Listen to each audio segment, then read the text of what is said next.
Keanekaragaman hayati merupakan hal yang penting bagi kehidupan.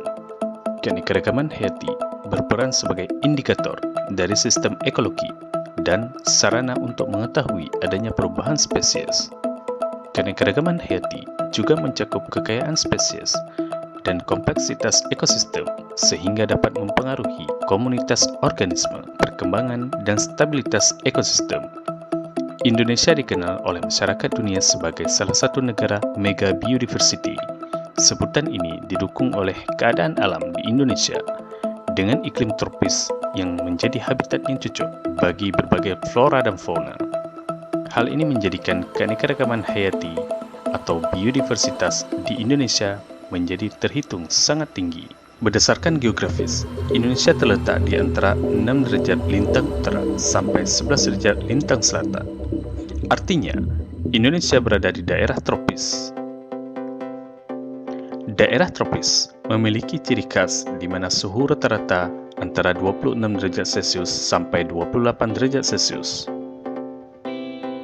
Dengan curah hujan yang cukup tinggi yaitu 700 sampai 7000 mm per tahun dan memiliki tanah yang cukup subur karena pelapukan batuan induk cukup cepat terjadi. Indonesia juga terletak di antara dua rangkaian pegunungan muda, yaitu Sirkum Pasifik dan Sirkum Mediterania. Berdasarkan hal ini, Indonesia sering sekali disebut sebagai negara Ring of Fire. Banyaknya gunung api yang ada di Indonesia menyebabkan tanah yang ada menjadi subur, terutama di Pulau Jawa dan Sumatera. Keadaan abiotik yang sangat bervariasi ini membuat Indonesia kaya akan jenis flora dan fauna. Indonesia memiliki 10% jenis tanaman dari seluruh spesies tanaman yang ada di dunia, 16% spesies herpetofauna, 12% spesies mamalia, dan 17% spesies burung di dunia. Sejumlah spesies pun bersifat endemik, yang artinya spesies tersebut hanya ada di Indonesia dan tidak ditemukan di wilayah manapun di seluruh dunia. Contoh flora dan fauna endemik di Indonesia antara lain burung cendrawasih di Papua, burung maleo di Sulawesi, komodo di Taman Nasional Komodo, anoa di Sulawesi, Rafflesia arnoldi yang tersebar di Pulau Sumatera.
Masih bersama saya Nabila Khairazhar dalam Kompas Aceh. Saudara, keberadaan orangutan Sumatera mulai terancam punah di Provinsi Aceh.